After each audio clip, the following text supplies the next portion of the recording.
नमस्कार दोस्तों, स्वागत है आप सबका जैन इन्वेस्टर्स यूट्यूब चैनल में। आज हम एक ऐसी कंपनी का स्टॉक देखने वाले हैं जो भारत में देश के top 3 non banking wealth solutions firms में से एक है। पिछले एक हफ्ते में इस कंपनी के शेयर में लगभग 5% की तेजी देखी गई है और पिछले 6 महीनों में इस शेयर ने 25% तक का रिटर्न दे दिया है अपने शेयर होल्डर्स को। तो ये कंपनी जो है वो दोस्तों वो है आनंद राठी वेल्थ लिमिटेड कंपनी। अगर इसकी बात करें तो कंपनी अपने ग्राहकों को wealth solutions, financial products, distribution and technology solutions का विस्तृत उत्पाद पोर्टफोलियो प्रदान करती है। तो चलिए जानते हैं इस कंपनी के बारे में सारी जानकारी। अगर देखें तो आज के वीडियो में हम कवर करेंगे दोस्तों बिजनेस ओवरव्यू, उसके बाद प्रोडक्ट पोर्टफोलियो, फाइनेंशियल ओवरव्यू के बारे में बात करेंगे, क्वार्टरली एंड ईयरली रिजल्ट्स के बारे में बात करेंगे, की फैक्टर्स, फ्यूचर प्लान्स के बारे में जान लेंगे, पॉजिटिव नेगेटिव पॉइंट्स की बात करेंगे और साथ में टारगेट प्राइस कहां पर जाके सेट हो रही है इसके बारे में भी आज हम बात करने वाले हैं दोस्तों। तो चलिए शुरू करते हैं आज का वीडियो और इस कंपनी के बिजनेस ओवरव्यू पर जल्दी से नजर डालेंगे। अगर देखें तो 25 साल से ज्यादा का एक्सपीरियंस है कंपनी का, 4 लाख से ज्यादा रजिस्टर्ड कस्टमर्स है इसके, 1100 से ज्यादा आउटलेट है पूरे भारत में फैले हुए और 3000 से ज्यादा डेडिकेटेड एम्प्लॉयज है। साथ ही अगर इसके एसेट अंडर मैनेजमेंट की बात करें तो लेटेस्ट नंबर जो है 31 मार्च 2023 का, उसके हिसाब से 37,942 करोड़ रुपए से ज्यादा का एसेट अंडर मैनेजमेंट AUM है कंपनी के पास। इसके साथ साथ 293 से ज्यादा रिलेशनशिप मैनेजर है और 8,352 से ज्यादा क्लाइंट है कंपनी के लेटेस्ट आंकड़ों के हिसाब से। अगर देखें तो आनंद राठी जो है उसको 22 मार्च 1995 को इनकॉर्पोरेट किया गया था। ये एक AMFI registered mutual fund distributor है, जैसे कि पंजीकृत म्यूचुअल फंड वितरक है और भारत में leading non banking wealth solution firms में से एक है। इसे देश के top 3 non banking mutual fund firms में स्थान दिया गया है। कंपनी अपने ग्राहकों को wealth solutions, financial product distribution और उसके साथ साथ टेक्नोलॉजी सॉल्यूशंस का एक विस्तृत उत्पाद पोर्टफोलियो प्रदान करती है। अगर देखें तो सबसे पहले मेन चीज ये है दोस्तों कि कंपनी जो है वो आनंद राठी समूह का हिस्सा है। 1994 में इसका उद्घाटन किया गया था आनंद राठी समूह का या ग्रुप का। आनंद राठी समूह भारत की अग्रणी पूर्ण सेवा वाली वित्तीय सेवा फर्मों में से एक है जो इन्वेस्टमेंट बैंकिंग से लेकर धन प्रबंधन यानी कि वेल्थ मैनेजमेंट तक की वित्तीय पेशकशों को कवर करती है। इस ग्रुप के पूरे भारत में इस ग्रुप की पूरी भारत में उपस्थिति है और 2500 से ज्यादा अधिक प्रोफेशनल इसके साथ कार्यरत है, इसके साथ काम करते हैं दोस्तों। इसके साथ साथ अगर देखें तो ये company leading mutual fund distributor भी है।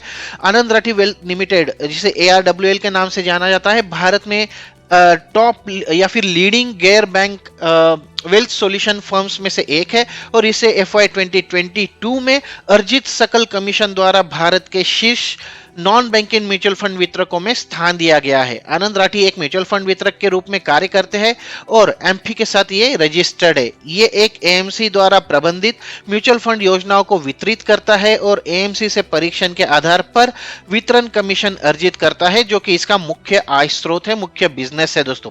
इसके बिजनेस अगर देखें तो इसके बिजनेस में इसके बिजनेस को तीन वर्टिकल्स में डिवाइड किया जा सकता है। पहला आता है private wealth segment, second digital wealth segment और थर्ड आता है ओमनी फाइनेंशियल एडवाइजर। तो सबसे पहले देखते हैं प्राइवेट वेल्थ सेगमेंट के बारे में। इस सेगमेंट में कंपनी HNI और UHNI जो कि 5 से 50 करोड़ की क्षमता रखते हैं, उनकी जरूरतों को पूरा करती है। FY 2022 में ये वर्टिकल AUM 32,054 करोड़ रुपए का रेवेन्यू जनरेट किया। अगर देखें तो इस सेक्शन में कंपनी के फुटप्रिंट जो है 15 सिटीज से ज्यादा है और एक दुबई में भी इनका कॉर्पोरेट ऑफिस है। 37,942 करोड़ रुपए की इनकी AUM है। इसके साथ साथ प्राइवेट वेल्थ सेगमेंट में या वर्टिकल में 7,000 से ज्यादा अधिक सक्रिय ग्राहक है कंपनी के पास और जिन्हें 271 RM के साथ RM की एक टीम है जो हमेशा सेवा प्रदान करती है।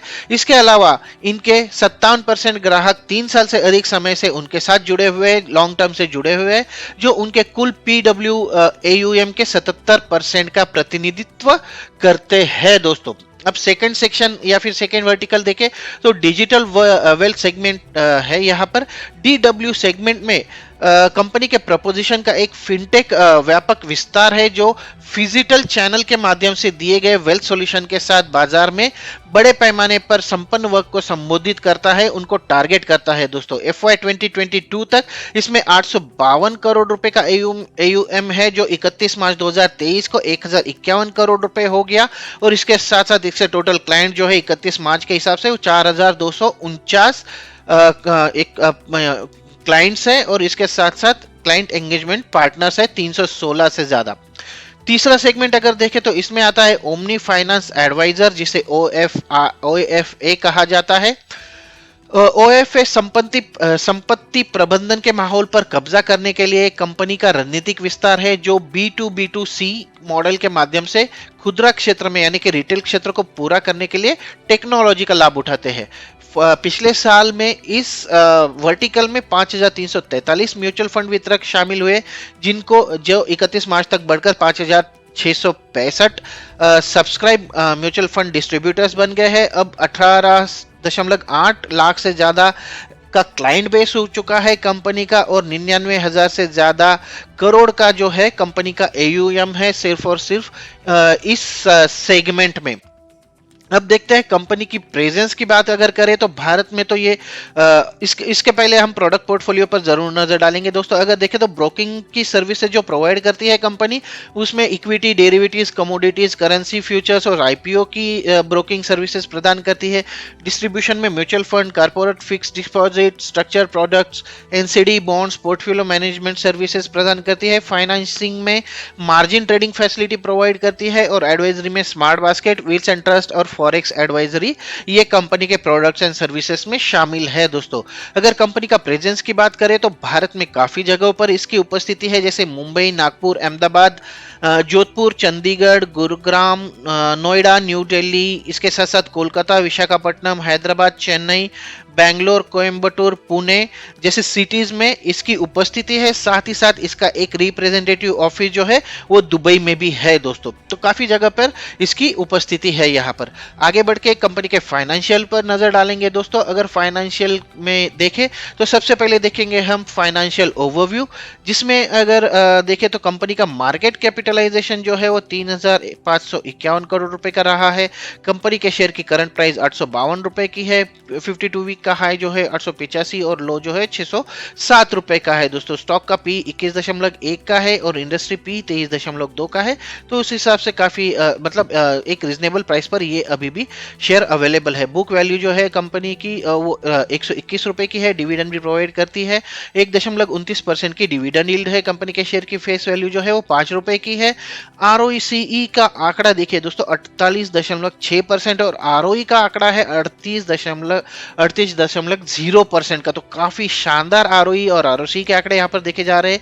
EPS भी काफी अच्छा है, 40 रुपए का EPS है। प्रॉफिट ग्रोथ बताई है पिछले एक साल की 34% की, और सेल्स ग्रोथ है लगभग 30% की यहाँ पर देखी जा रही है। पिछले 5 सालों में एक कंसिस्टेंट परफॉर्मेंस कंपनी दिखा रही है सेल्स एंड प्रॉफिट के मामले में। अगर देखें तो 22 करोड़ रुपए का डेट है कंपनी पर।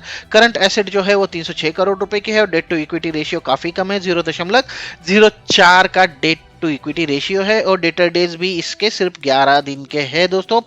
अगर प्योट्रिक्स की स्कोर देखें जो हेल्थ को, फाइनेंशियल हेल्थ को यहाँ पर अंकित करता है तो वो 7 का है। जी फैक्टर है 7 का, और ग्राम नंबर आ रहा है 332 का। आगे बढ़ेंगे, आगे बढ़ के कंपनी के क्वार्टरली रिजल्ट्स पर नजर डालेंगे। Q4 यानी कि मार्च 2023 के जो तिमाही के आंकड़े हैं कंपनी ने जारी कर दिए हैं दोस्तों। अगर देखें तो कंपनी का टोटल रेवेन्यू जो रहा है वो पिछले साल सेम तिमाही में 114 करोड़ रुपए का था, जो बढ़कर 146 करोड़ रुपए का हो गया है। तो इसमें 28.1% की बढ़ोतरी देखी गई है। यही अगर पिछली तिमाही देखें दिसंबर तिमाही तो वहां पर 140 करोड़ रुपए का रेवेन्यू मिला था, वहां से भी लगभग 5% की क्वार्टर ऑन क्वार्टर बेसिस पर इनको यहां पर ग्रोथ मिली है दोस्तों। प्रॉफिट बिफोर टैक्स की बात करें तो ये 44% से बढ़कर 59% हो चुका है, और यहां पर लगभग 35% की इसमें बढ़ोतरी देखी गई है। और पिछली तिमाही की तुलना में अगर देखें तो 58 करोड़ रुपए से 59 करोड़ रुपए, तो यहाँ पर 1.7% की इनको बढ़ोतरी देखी गई है। प्रॉफिट आफ्टर टैक्स की अगर बात करें तो पिछले साल की सेम तिमाही में इनकी 6 करोड़ रुपए का प्रॉफिट हुआ था, जो अब 42.7% का हो गया है। तो यहाँ पर 23.4% की बढ़ोतरी देखी गई है, लेकिन पिछली तिमाही दिसंबर तिमाही के मुकाबले ये निगेटिव में है, -1.2% यहाँ पर इसका प्रॉफिट आफ्टर टैक्स रहा है दोस्तों। प्रॉफिट मार्जिन की बात करें तो यहाँ पर थोड़ी सी कमी देखी गई है क्वार्टरली बेसिस पर, 30.2% से 29.1% रहा है इसका पैट मार्जिन, जो कि पिछले तिमाही में 30.9% था दोस्तों। आगे बढ़ेंगे, आगे बढ़ के ईयरली रिजल्ट्स पर जरूर नजर डालेंगे दोस्तों। अगर देखें तो पिछले साल FY 2022 में कंपनी को टोटल रेवेन्यू रहा था 425 करोड़, जो बढ़कर हो चुका है 558 करोड़ रुपए, जिसमें 31% की बढ़ोतरी ईयर ऑन ईयर बेसिस पर देखी गई है। अगर FY 2022 की बात करें तो 167 करोड़ रुपए का प्रॉफिट बिफोर टैक्स था, जो अब हो गया है 228 करोड़ रुपए। इसमें भी 36% की ईयर ऑन ईयर बेसिस पर बढ़ोतरी हुई है। 33% की बढ़ोतरी प्रॉफिट आफ्टर टैक्स पर हुई है, जिसमें 127 करोड़ रुपए से बढ़कर इनका प्रॉफिट आफ्टर टैक्स जो है वो 169 करोड़ रुपए हो गया है FY 2023 में। और इसके साथ साथ AUM यानी कि असेट अंडर मैनेजमेंट जो है वो 32,906 करोड़ रुपए था कंपनी का मार्च 2022 में, जिसमें 18% की ईयरली बेसिस पर बढ़ोतरी हुई है, लगभग 39 करोड़ रुपए को छू रहा है इनका AUM मार्च 2023 के आंकड़ों के अनुसार। चलिए आगे बढ़ेंगे, आगे बढ़ के कंपनी के रेवेन्यू ब्रेकअप पर जरूर नजर डालेंगे दोस्तों। अगर देखें तो कंपनी को distribution and sale of financial products, इससे 62% का रेवेन्यू जनरेट होता है। म्यूचुअल फंड डिस्ट्रीब्यूशन से जो इनकम आता है वो 37% का है, और IT इनेबल्ड सर्विसेज जो प्रोवाइड करती है कंपनी, उससे 1% का रेवेन्यू जनरेट होता है। अगर यही इसके AUM की बात करें तो इक्विटी म्यूचुअल फंड्स में कंपनी 48% का AUM मैनेज करती है, डेट म्यूचुअल फंड में 11%, मार्केट लिंक डिबेंचर में 29% और डायरेक्ट इक्विटी और अन्य में 12% का AUM कंपनी मैनेज करती है दोस्तों। आगे बढ़ेंगे, आगे बढ़ के यहाँ पर शेयर होल्डिंग पैटर्न पर नजर डालेंगे। अगर देखें तो बहुत दिन नहीं हुए हैं कंपनी को बाजार में आके, तो इसका जो शेयर होल्डिंग पैटर्न है वो लगभग सेम होता हुआ नजर आ रहा है। प्रोमोटर्स की होल्डिंग जो है वो 48.74% की है, फॉरेन इन्वेस्टर्स की लगभग 1% के करीब झूलती हुई नजर आ रही है, और दिसंबर 2022 के आंकड़ों के अनुसार ये 0.81% की है। DII भी 11% के आसपास हमेशा अपना टेक रख रहे हैं, और 11.82% की इनकी होल्डिंग है, और पब्लिक की होल्डिंग जो है वो 48.63% की है दोस्तों। आगे बढ़ेंगे, आगे बढ़ के की फैक्टर्स पर नजर डालेंगे दोस्तों। की फैक्टर्स वही होते हैं जो कंपनी के शेयर की टारगेट प्राइस डिसाइड करने का काम करते हैं, या फिर इसका फ्यूचर में जो मूवमेंट है उसको प्रिडिक्ट करने में हमारी हेल्प करते हैं। अगर सबसे पहले देखें दोस्तों, तो सबसे पहले पॉजिटिव पॉइंट्स पर हम यहाँ पर नजर डालने वाले हैं। अगर देखें तो पहला पॉइंट है, कंपनी ने अपने कर्जे में काफी कमी की है और कंपनी लगभग कर्ज मुक्त है। इसके साथ साथ कंपनी को आने वाली तिमाही में काफी अच्छे नतीजे आने की उम्मीद है। बाद में कंपनी ने पिछले 5 वर्षों में 27.3% की CAGR की अच्छी प्रॉफिट ग्रोथ दर्ज की है। कंपनी का ROE जो है उसका ट्रैक रिकॉर्ड काफी अच्छा है दोस्तों। 3 साल का ROE जो है वो 33% का यहाँ पर देखा जा रहा है, और कंपनी का जो लाभांश भुगतान यानी डिविडेंड पे आउट है दोस्तों वो 32% से ज्यादा का 32.4% का एक strong dividend pay out company बनाए हुए है। पॉजिटिव पॉइंट्स के साथ कंपनी के कुछ नेगेटिव पॉइंट्स भी है दोस्तों, उन पर भी हम नजर डालेंगे। अगर देखें तो स्टॉक जो है वो अपनी बुक वैल्यू के 7.3 गुना पर कारोबार कर रहा है, जो कि थोड़ा सा महंगा प्रतीत होता है। इसके साथ साथ कार्यशील पूंजी दिवस जो है 39 दिनों से बढ़कर 103 दिन हो गए हैं, तो कंपनी को इस पर थोड़ा सा काम करने की जरूरत है दोस्तों। इसके साथ साथ अगर कुछ की पॉइंट्स की अगर बात करें तो कंसिस्टेंट एक्विजिशन ऑफ क्लाइंट्स, ये सबसे पहले कंपनी का पॉजिटिव पॉइंट नजर आ रहा है। कंपनी के ग्राहक जो है वो हर साल बढ़ते हुए नजर आ रहे हैं। अगर देखें तो 2019, 2020, 2021 में कंपनी जो है उसके 965, 863 और 988 नए परिवार इसमें शामिल हुए थे, और पिछले साल इसमें 455 परिवार या फिर 455 नए क्लाइंट्स की बढ़ोतरी देखी गई है। वित्त वर्ष 2022 में ग्राहक अधिग्रहण में भी उत्साहजनक वृद्धि देखी गई। सक्रिय ग्राहक परिवार की संख्या जो है है वो 16% की दर से बढ़ रही है वर्ष दर वर्ष, और ये 7082 के ऊपर जा चुकी है दोस्तों। अगला पॉइंट अगर थे तो value added services to HNI clients, ये जो है एचएनआई ग्राहकों को जो मूल्यवर्धित सेवाएं दी जाती है उनके बारे में है। कंपनी एक कंप्लीट दृष्टिकोण में विश्वास रखती है अपने ग्राहकों के लिए संपत्ति के प्रबंधन में। ये कंपनी जो है उनको प्रस्ताव देती है, कोर्स देती है, और बिना किसी लागत के मुख्य उद्देश्यों के हिस्से के रूप में उनकी संपत्ति योजना, उत्तराधिकार योजना, वसीयत बनाना आदि सर्विसेज कंपनी इसके क्लाइंट्स को प्रोवाइड करती है। अगर इसके फ्यूचर्स पॉइंट्स की बात करें तो कंपनी मौजूदा में लगभग 8000 ग्राहकों के परिवार में ऑलरेडी एक अपनी पहुंच बना चुकी है, अपनी पैड बना चुकी है। इसमें 12% की वृद्धि हर साल करने की क्षमता है और उससे ये बढ़ रही है दोस्तों। अगर देखें तो कंपनी का मानना है कि ग्राहकों की संख्या में वृद्धि के संदर्भ में मौजूदा संबंध प्रबंधकों की क्षमता में 5 से 10% की वृद्धि में योगदान करने की कंपनी की क्षमता है। आगे बढ़ेंगे, आगे बढ़ के कंपनी के टारगेट प्राइस के बारे में जरूर बात करेंगे। अब बात अगर देखें तो बेशक ये कंपनी एक अट्रैक्टिव बिजनेस में डील करती है, और अगर फ्यूचर के हिसाब से देखें तो इस फील्ड में ग्रोथ के चांसेस बहुत ज्यादा है दोस्तों। दूसरा पॉइंट अगर देखें तो कंपनी ऑपरेटिंग प्रॉफिट मार्जिन जो है उसमें 43% का है, काफी स्ट्रॉन्ग मार्जिन माना जा सकता है दोस्तों, जो कि और कंपनी इसको मेंटेन करते हुए आ रही है। ऐसा नहीं कि एक साल में कंपनी को 43% का हुआ, दूसरे साल में 30, फिर 15%। कंपनी कंटिन्यूअसली 40% के ऊपर अपना ऑपरेटिंग प्रॉफिट मार्जिन जो है वो वहां पर मेंटेन करते आ रही है। आगे बढ़ेंगे दोस्तों, आगे बढ़ेंगे, लेकिन आगे बढ़ने से पहले अगर आपको मेरे वीडियोस, आपको अभी तक मेरी दी हुई जानकारी पसंद आई है तो इसके मेरे वीडियो को लाइक जरूर कीजिए दोस्तों। और अगर अभी तक आपने मेरे चैनल को सब्सक्राइब नहीं किया है या फिर आप मेरे चैनल पर नए हैं और इससे जुड़ना चाहते हैं तो मेरे चैनल को सब्सक्राइब जरूर कर लीजिए, और साथ ही बेल का आइकॉन प्रेस करके ऑल का ऑप्शन जरूर सिलेक्ट कर लीजिए, क्योंकि ऐसी ही नई नई वीडियो में नई नई जानकारी, नए नए शेयर के बारे में मैं आपके साथ शेयर करते रहने वाला हूं, जो आपकी हेल्प कर सकती है आगे की इन्वेस्टमेंट स्ट्रेटेजी डिसाइड करने में। चलिए मुड़ते हैं वीडियो की ओर और जानते हैं कंपनी के टारगेट प्राइस के बारे में। कंपनी के पास्ट परफॉर्मेंस को देखकर और कंपनी की फ्यूचर प्लान्स के बारे में जानकर एक बात तो समझ में आ रही है दोस्तों कि कंपनी एक एग्रेसिव प्लान लेकर आगे बढ़ रही है। कंपनी के फाइनेंशियल आंकड़ों में इसकी झलक साफ देखी जा सकती है, जहां कंपनी के रेवेन्यू और प्रॉफिट के आंकड़ों में अच्छा उछाल देखा गया है। टारगेट प्राइस की अगर देखें तो अगले एक साल में यह शेयर 30 से 40% का रिटर्न जरूर देगा, ऐसी हमारी उम्मीद है, और ये 1000 से 1100 की लेवल छू सकता है, ऐसा हमारा अनुमान है दोस्तों।